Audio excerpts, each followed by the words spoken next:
Revenue expenditure എന്താ? Law and ഓർഡറിന് വേണ്ടി ഗവൺമെന്റ് ചെലവാക്കുന്ന തുക, ഡിഫൻസിന് വേണ്ടി ഇൻട്രസ്റ്റ് പേയ്മെന്റ്, ലോണ് തിരിച്ചടക്കുകയാണെങ്കിൽ എന്താ? Capital expenditure.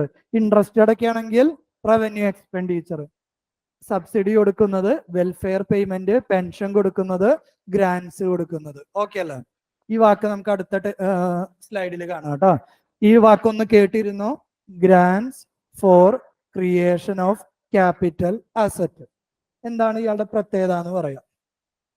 ഒരു സ്റ്റേറ്റ് ഗവൺമെന്റ്, കേരള ഗവൺമെന്റിന് സെൻട്രൽ ഗവൺമെന്റ് ഒരു ഗ്രാന്റ് കൊടുക്കുകയാണ്.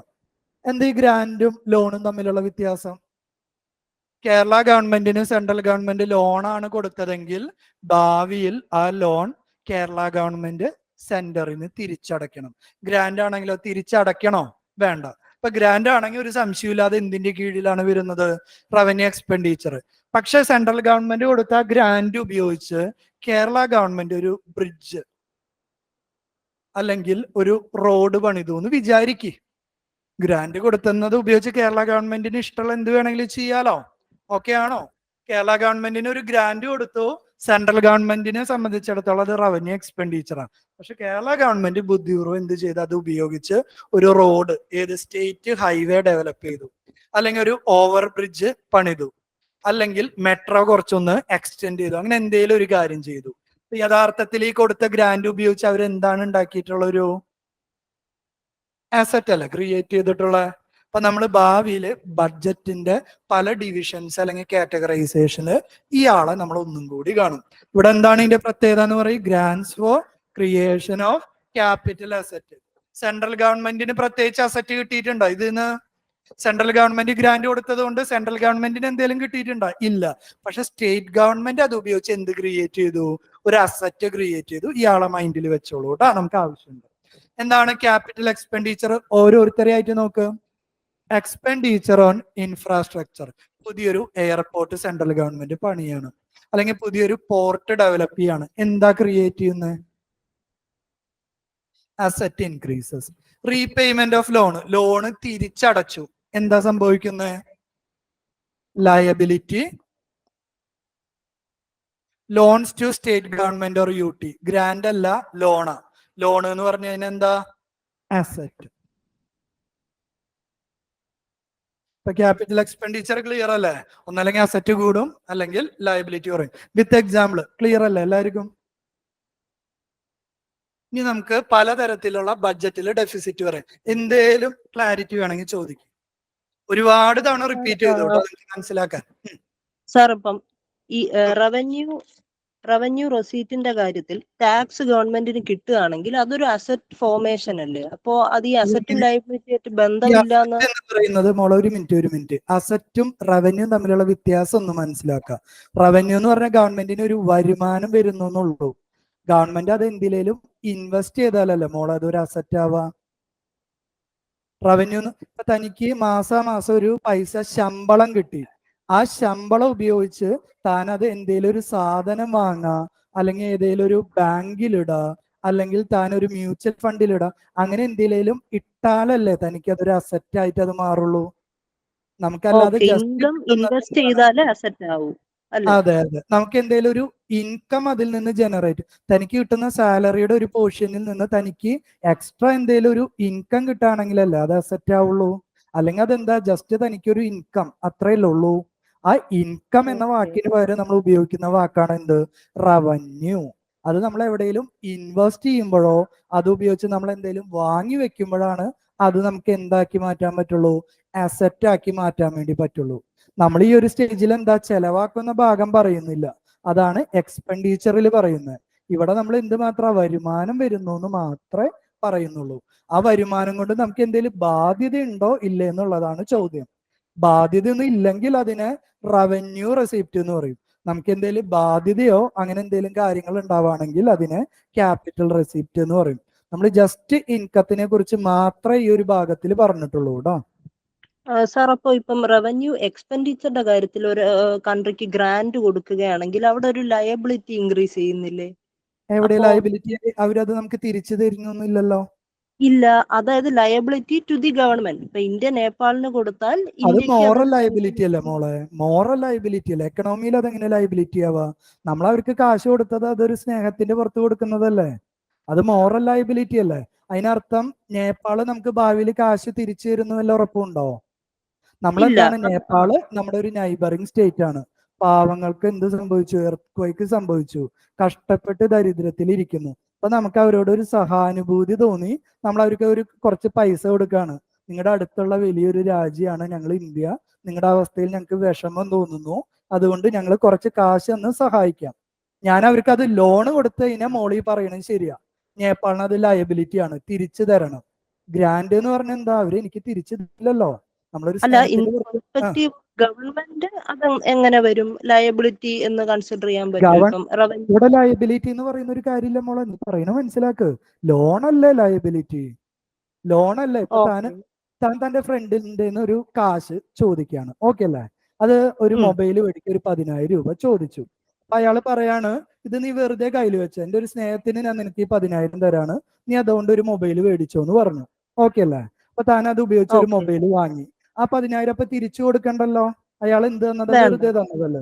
ഓക്കെ. അതെ. ഇനി ആ ഫ്രണ്ട് പറയാണ്, ഈ 10,000 ഇപ്പൊ മേടിച്ചതൊക്കെ ഓക്കെ, കുറച്ച് തിരിച്ചു തരണം. അപ്പൊ എന്താണ് അതിന്റെ വ്യത്യാസം? ഭാവിയിൽ 10,000 രൂപ തിരിച്ചു കൊടുക്കണം, കറക്റ്റ് അല്ലേ? ഭാവിയിൽ തിരിച്ചു കൊടുക്കുമ്പോഴല്ലേ മോളെ അത് ലയബിലിറ്റി, അല്ലെങ്കിൽ വെറുതെ മേടിച്ചു വെക്കലല്ലേ? വെറുതെ വാങ്ങി വെക്കുന്നതിനാണ് ഗ്രാന്റ് എന്ന് പറയാ. ഭാവിയിൽ തിരിച്ചു കൊടുക്കണമെങ്കിലാണ് അതിനെ ലയബിലിറ്റി എന്ന് അത് പറയാ. പക്ഷെ എനിക്കല്ലേ മനസ്സിലാവുന്നുണ്ടോ? സാർ? അപ്പൊ ഫ്രണ്ടിന്റെ പെർസ്പെക്റ്റീവിൽ എന്തായിരിക്കും? അതാണ് ഇപ്പൊ താൻ എന്ന് പറയുന്ന ഫ്രണ്ടിന് പകരം രാജ്യങ്ങൾ എന്ന് വെക്കുക. ഇന്ത്യ ഒരു രാജ്യം, ഇന്ത്യയുടെ സുഹൃത്ത് നേപ്പാള്. അതെ ഞാൻ ചോദിച്ചത്, ഇന്ത്യ ഫ്രണ്ടിന് അതൊരു ലയബിലിറ്റി ആവില്ലേ എന്നാണ് ഞാൻ ചോദിച്ചത്. എനിക്കിപ്പോ ഫ്രീ ആയിട്ട് ഇത്രയും പൈസ ഫ്രണ്ടിന് അത് ലയബിലിറ്റി ആവില്ലല്ലോ മോളെ. ഫ്രണ്ടിന്റെ കയ്യിൽ കാശുള്ളത് കൊണ്ടല്ലേ നിനക്ക് വെറുതെ തന്നെ. അവൻ അത് കടം അങ്ങനെ. മേടിച്ച് തനിക്ക് തരാണെങ്കിലല്ലേ liability. Okay okay okay okay, ഇപ്പൊ ഇപ്പൊ മനസ്സിലായി. നമ്മൾ ഇന്ത്യ വേൾഡ് ബാങ്കിൽ നിന്ന് ഒരു ലോൺ എടുത്ത് അത് നേപ്പാളിന് വെറുതെ കൊടുത്താലാണ് അത് ലയബിലിറ്റി. നമ്മൾ നമ്മുടെ ആ ആ കയ്യിലുള്ള കാശിൽ നിന്നല്ലേ കൊടുക്കുന്നേ? ഓക്കെ ഓക്കെ, ഇപ്പൊ ക്ലിയർ ആയി. ശരി ശരി ശരി. നമ്മൾ ഈ ചാപ്റ്റർ തുടങ്ങുമ്പോൾ ആദ്യം പറഞ്ഞൊരു കാര്യം എന്തായിരുന്നു? ബഡ്ജറ്റ് എന്ന് പറയുമ്പോൾ അതിന് എന്തുണ്ട്? വരുമാനമുണ്ട്, ചെലവുണ്ട്, അല്ലെ? എല്ലാ ഗവൺമെന്റും എന്തിൽ ഫോക്കസ് ചെയ്യണം എന്നാണ് നമ്മൾ പറഞ്ഞിട്ടുള്ളത്? വരുമാനത്തിനേക്കാളും കുറച്ച് കൂടുതൽ ചിലവഴിക്കണം, അല്ലെ? പക്ഷെ വരുമാനത്തിനേക്കാളും ഒരുപാട് കൂടുതൽ ചെലവഴിച്ച എന്താ ഉണ്ടാവുക? ആലോചിച്ച് ഉത്തരം പറഞ്ഞാൽ മതി. ഗവൺമെന്റിന്റെ വരുമാനം 100 രൂപ, ഗവൺമെന്റ് എല്ലാ വർഷവും 500 രൂപ ചെലവാക്കുന്നുണ്ട്. എന്താ സംഭവിക്കുക? 400 രൂപ എക്സ്ട്രാ വേണം. ഇതുവരെ ഓക്കെയാണോ? ആ 400 രൂപ എന്ത് ചെയ്യേണ്ടി വരും? കടമെടുക്കേണ്ടി വരും. കടമെടുത്ത എന്താ പ്രശ്നം? ഭാവിയിൽ അത് 400 രൂപ തിരിച്ചു അടയ്ക്കണം, അതിന്റെ ഇൻട്രസ്റ്റും അടയ്ക്കണം. ശരിയാണോ? അപ്പൊ ഗവൺമെന്റിന് ഒരുപാട് കടമെടുക്കേണ്ടി വന്നതിന് എന്താ ഉണ്ടാവുക? ഭാവിയിൽ ഗവൺമെന്റിന് കടമെടുക്കാൻ പറ്റാതെയാവും. അതേപോലെ ഗവൺമെന്റ് ഇൻട്രസ്റ്റ് കൊടുക്കുന്നത് എന്ത് വെച്ചിട്ടാ? നിങ്ങൾ സാധാരണ ജനങ്ങളിൽ നിന്ന് എന്ത് കളക്ട് ചെയ്തിട്ടാണ്? ടാക്സ് കളക്ട് ചെയ്തിട്ടാണ്. അപ്പൊ ഗവൺമെന്റിന് ഒരുപാട് ഇൻട്രസ്റ്റ് തിരിച്ചടയ്ക്കണമെങ്കിൽ ഭാവിയിൽ നിങ്ങൾ ഓരോരുത്തരുടെയും തലയ്ക്ക് മുകളിലുള്ള ടാക്സ് എന്തായിരിക്കും? ഗവൺമെന്റ് കൂട്ടും. Which is called inter generational parity. Inter generational parity എന്തായിരിക്കും അതിന്റെ അർത്ഥം? ഇപ്പോഴത്തെ ജനറേഷന് വേണ്ടി ചെലവാക്കാൻ വേണ്ടി ഭാവിയിലെ ജനറേഷന്റെ റിസോഴ്സസ് ഗവൺമെന്റ് ഉപയോഗിക്കുകയല്ലേ ചെയ്യുന്നത്? ഒന്നും കൂടി റിപ്പീറ്റ് ചെയ്ത സ്റ്റേറ്റ്മെന്റ്. ഇപ്പോഴത്തെ ആളുകൾക്ക് ചെലവാക്കുന്നതിന് വേണ്ടി ഗവൺമെന്റ് കടമെടുത്തു. ആ കടം തിരിച്ചടയ്ക്കുന്നത് ആരാ? ഭാവിയിലെ ജനങ്ങളാണ് തിരിച്ചടക്കേണ്ടി വരിക. അപ്പൊ പല ജനറേഷനിൽ ഇപ്പോഴത്തെ ജനറേഷന്റെ കടത്തിന്റെ എഫക്റ്റ് ഭാവിയിലെ ജനറേഷനാണ് തിരിച്ചടക്കേണ്ടി വരിക. ഈ കൺസെപ്റ്റിനെയാണ് ഇന്റർ ജനറേഷണൽ പാരിറ്റി എന്ന് പറയാം. ശരിയല്ലല്ലോ? പാരിറ്റി അല്ല, ഡിസ്പാരിറ്റി കേട്ടോ. ഡിസ്പാരിറ്റി ഓക്കെ അല്ല? ഇത് ശരിയാണോ? ആരോ എടുത്ത കട നിങ്ങൾ തിരിച്ചടയ്ക്കാന്ന് പറഞ്ഞു കഴിഞ്ഞാൽ ശരിയാണോ? അല്ല. അപ്പൊ ഗവൺമെന്റ് എന്തിനു ശ്രമിക്കും? ഓരോ വർഷം ഗവൺമെന്റ് ഉണ്ടാക്കുന്ന കടത്തിന്റെ അളവ് കുറച്ച് കൊണ്ടുവരാൻ വേണ്ടി ശ്രമിക്കും. ആ കടം എന്ന വാക്കിന് പകരം ഞാൻ ഇവിടെ കൊണ്ടുവരാൻ പോകുന്ന വാക്കാണ് എന്ത്? ഡെഫിസിറ്റ്. എക്കണോമിക്സിൽ നമ്മൾ ഇൻകമും എക്സ്പെൻഡിച്ചറും തമ്മിലുള്ള ഡിഫറൻസിന്, ഇൻകമും എക്സ്പെൻഡിച്ചറും തമ്മിലുള്ള ഡിഫറൻസസിന് നമ്മൾ വിളിക്കുന്ന പേരാണ് എന്ത്? ഡെഫിസിറ്റ്. ഇനി ഞാൻ കടം എന്ന വാക്കല്ല ഉപയോഗിക്കാൻ പോണ, ഏത് വാക്ക് ഉപയോഗിക്കാൻ പോകുന്നത്? ഡെഫിസിറ്റ്. ഓക്കെ അല്ലേ? പലതരത്തിലുള്ള ഡെഫിസിറ്റുകൾ നമ്മളിവിടെ പഠിക്കാൻ വേണ്ടി പോവാണ്. ആദ്യത്തെ ആള് വളരെ സിമ്പിൾ ആയിട്ടുള്ള പരിപാടി. ഗവൺമെന്റിന്റെ ആകെ ചെലവിൽ നിന്ന് ആകെ വരുമാനം സബ്ട്രാക്ട് ചെയ്യണം. ഇതല്ല നമുക്ക് ജനറൽ ആയിട്ട് അറിയുന്ന ഒരു കാര്യം എന്ന് പറയുന്നത്. നമ്മുടെ ആകെ വരുമാനത്തിൽ നിന്ന് ആകെ ചെലവ് ഡിക്രീസ് ചെയ്യുമ്പോൾ നമുക്ക്, അല്ലെങ്കിൽ സബ്ട്രാക്ട് ചെയ്യുമ്പോൾ കിട്ടുന്നതിനെ വിളിക്കുന്ന പേരാണ് ബഡ്ജറ്റ് ഡെഫിസിറ്റ്. സാധാരണയായിട്ട് നമ്മൾ ഈ ഒരു പാരാമീറ്റർ അല്ല ഫോക്കസ് ചെയ്യാറ്.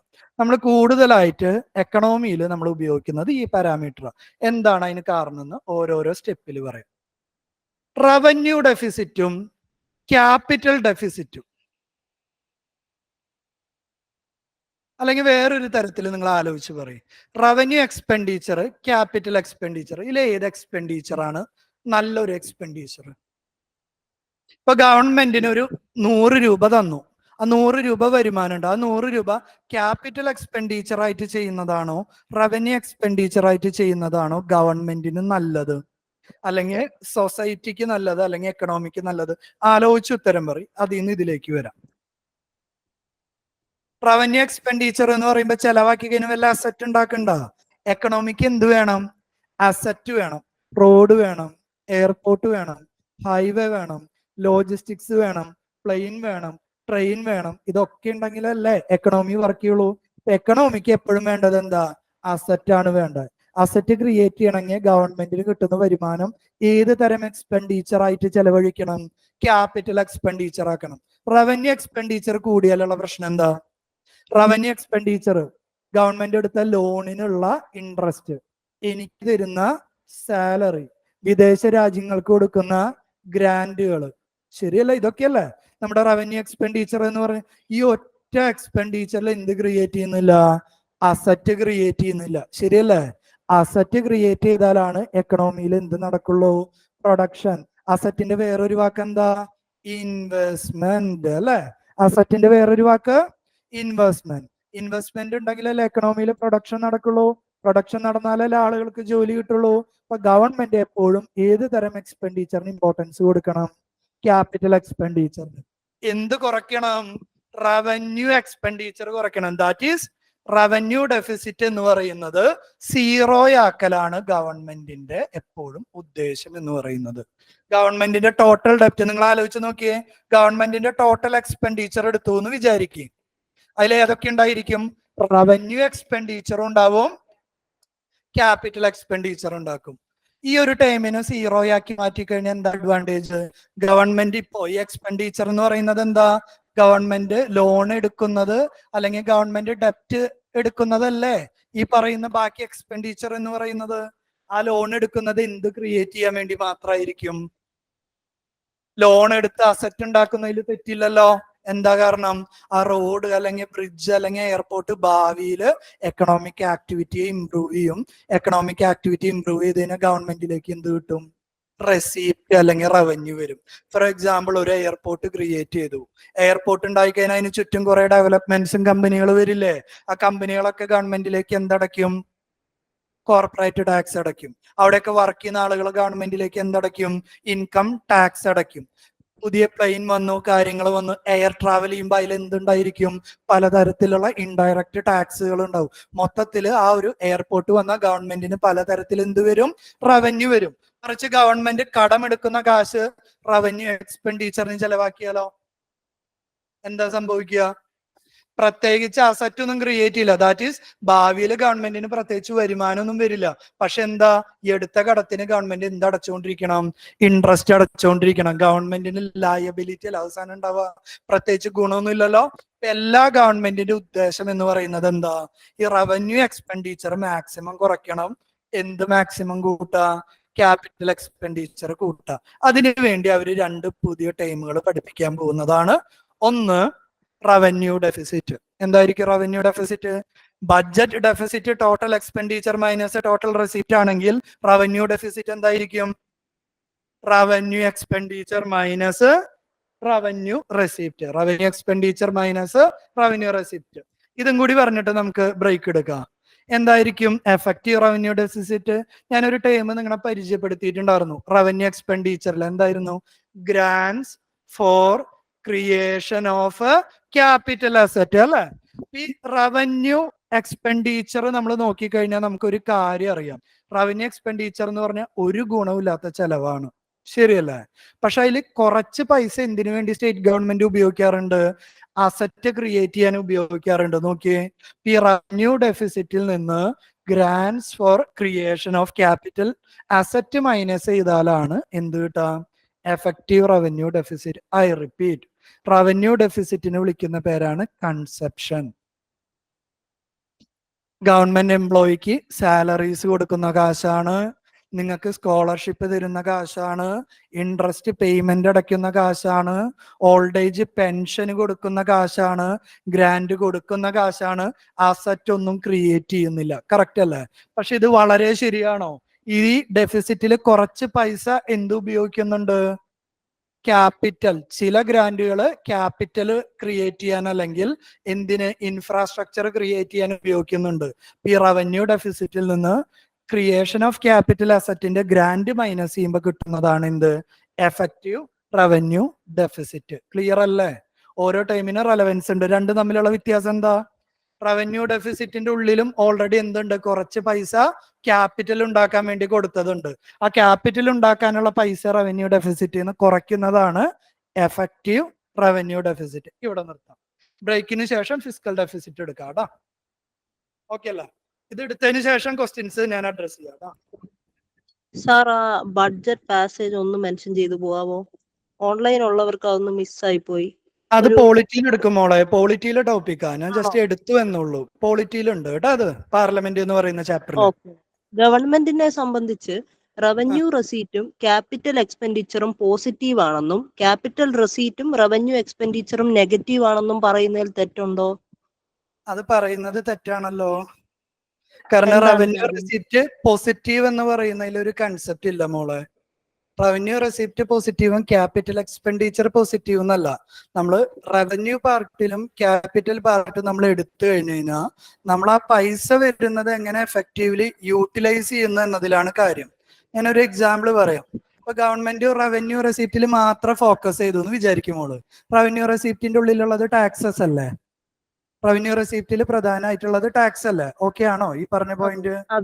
ടാക്സ് ആണ്. ഇപ്പൊ ഗവൺമെന്റ് എന്താ പറയാ, ക്യാപിറ്റൽ റെസിപ്റ്റ് അതായത് ലോൺ എടുക്കാതിരിക്കാൻ വേണ്ടി ജനങ്ങളിൽ നിന്ന് കൂടുതൽ പൈസ ടാക്സ് മേടിച്ച് എന്താ സംഭവിക്കുക? ജനങ്ങൾക്ക് എന്തിനുള്ള കപ്പാസിറ്റി കുറയും? കൂടുതൽ ടാക്സ്. കഴിഞ്ഞ ക്ലാസ്സിലെ പോയിന്റ്, കൂടുതൽ ടാക്സ് കളക്ട് ചെയ്ത് കഴിഞ്ഞാൽ അവര് ഡിസ്പോസിബിൾ ഇൻകം കുറയും, അവർക്കൊന്നും വാങ്ങാനുള്ള കപ്പാസിറ്റി ഉണ്ടാവില്ല, എക്കണോമിക്ക് ബുദ്ധിമുട്ടല്ലേ മോളെ? അപ്പോ ടാക്സ് കൂട്ടുക എന്ന് പറയുന്നത് നല്ലൊരു ടെക്നിക്ക് അല്ല. അത് നമ്മൾ അടുത്ത ചാപ്റ്റർ ടാക്സിൽ എടുക്കും. അപ്പൊ അതുകൊണ്ട് തന്നെ റവന്യൂ റെസിപ്റ്റ് പോസിറ്റീവ് ആണ് എന്ന് പറയുന്നതിൽ അർത്ഥമില്ല. കാരണം നമുക്ക് ടാക്സ് നമ്മൾ കൂട്ടിക്കൊണ്ടുവരാണെങ്കിൽ ഒരു പരിധി വരെ കൂട്ടിയാൽ മാത്രമാണ് അടുത്ത ചാപ്റ്ററിൽ ഇത് എങ്ങനെ ഒരു കർവ് മോള് കാണും. ടാക്സ് റേറ്റ് കൂട്ടിക്കൊരുമ്പോഴുള്ള ഇവിടെ ടാക്സ് റേറ്റ് എന്ന് പറയും, ഇവിടെ ടാക്സ് റവന്യൂ എന്ന് പറയും. നമ്മൾ റേറ്റ് കൂട്ടിക്കഴിഞ്ഞാൽ ടാക്സിന്റെ കളക്ഷൻ കൂടും. പക്ഷെ ആഫ്റ്റർ ഒരു പോയിന്റ് കഴിഞ്ഞാൽ ജനങ്ങൾ പിന്നെ ടാക്സ് അടയ്ക്കാത്ത ഒരു സിറ്റുവേഷൻ ആണ് വരിക.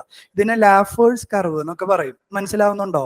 അപ്പോ പോസിറ്റീവ് ആണ് റവന്യൂ റെസിപ്റ്റ് എന്ന് വെച്ച് നമ്മൾ ടാക്സ് ഒരുപാട് കൂട്ടിക്കഴിഞ്ഞാൽ ജനങ്ങൾക്ക് അത് അഫോർഡബിൾ ആവില്ല. അപ്പൊ നമുക്ക് ആ ഒരു സ്റ്റേറ്റ്മെന്റ് കറക്റ്റ് അല്ല. ഓക്കെ അല്ലേ? രണ്ടാമത്തെ ക്വസ്റ്റ്യൻ ചോദിക്കാം. രണ്ടാമത്തെ ചോദ്യം, ഇന്റർജനറേഷണൽ ഡിസ്പാരിറ്റി ഒഴിവാക്കാൻ ക്യാപിറ്റൽ എക്സ്പെൻഡിച്ചർ കൂട്ടുകയും റവന്യൂ എക്സ്പെൻഡിച്ചർ കുറയ്ക്കുകയും ചെയ്താൽ മതി എന്ന് പറയുന്നത് ശരിയാണ് എന്ന് പറയുന്നത് ശരിയാണ്. എന്താ കാരണം?